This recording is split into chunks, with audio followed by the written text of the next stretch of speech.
place for people who aren't perfect. The perfect place for you and your family.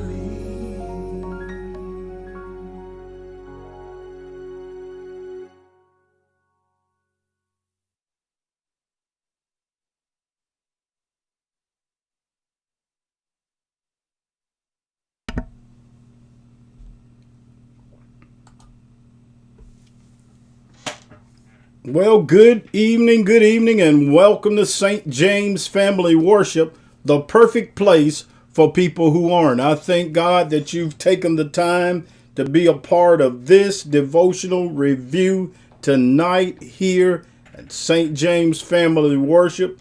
This is day 294 of our Open Door Devotional Review. Again, the day is 294. And our topic of our devotional today was don't wait for perfect conditions. Don't wait for perfect conditions. Our key text came from Ecclesiastes 11:4. It says, if you wait for perfect conditions, you'll never get anything done. My. Let me read that again. If you wait for perfect conditions, you will never get anything done. You know, Ecclesiastes 11:4, that's one of my favorite scriptures in the whole Bible. It is one of the biggest warnings in the whole Bible. It's an indictment on procrastination and procrastinators. Procrastination is the act or the action of delaying or postponing something. We're in a world which does things best like procrastinate. I'll do it tomorrow. Matter of fact, the urban contemporary gospel group, the Winans, used to sing a song that talked about delay, and it was called Tomorrow.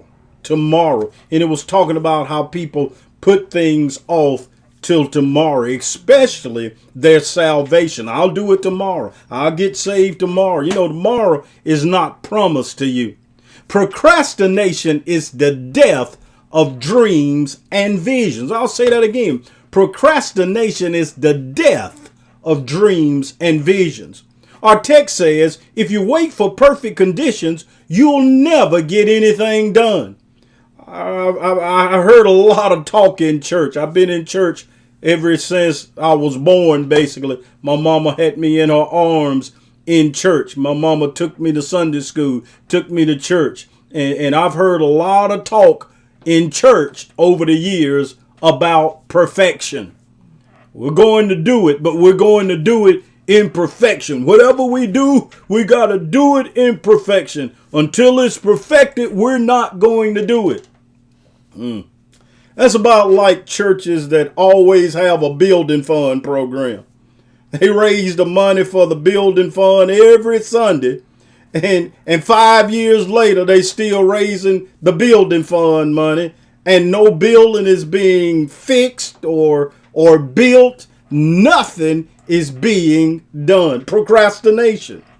People use perfection in life and in church as a reason and a scapegoat for doing nothing.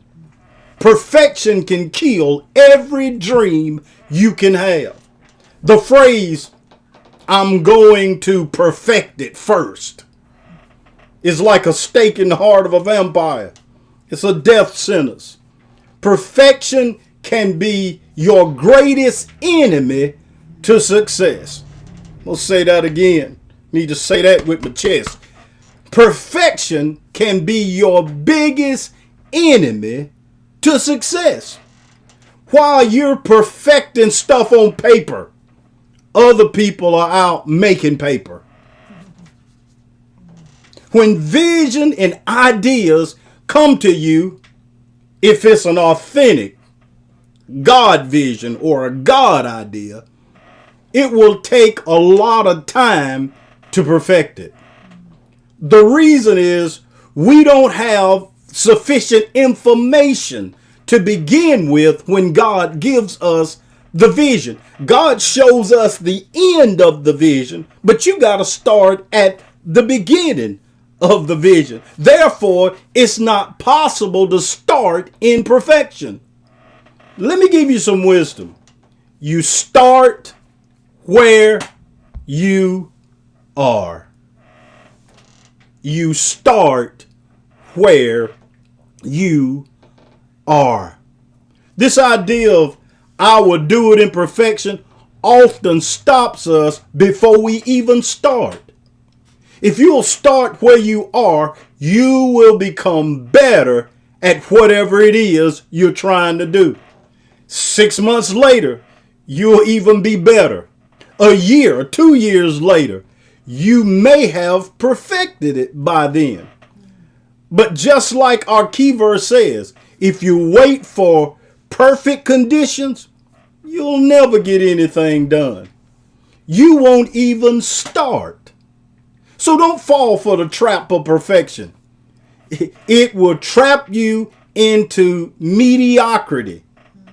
It'll make you be average and have an ordinary kind of life.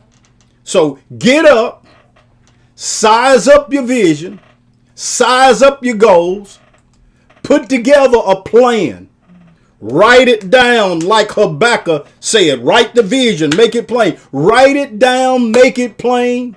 First of all, so you can see the steps yourself. Write it down so you can see the steps yourself. Where you going? Look at it in its perfected state, years to come, months to come.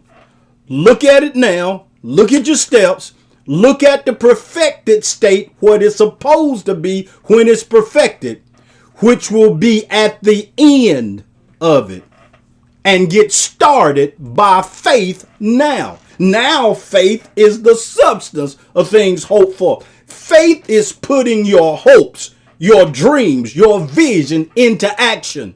Remember, faith without works, the Bible says, is dead.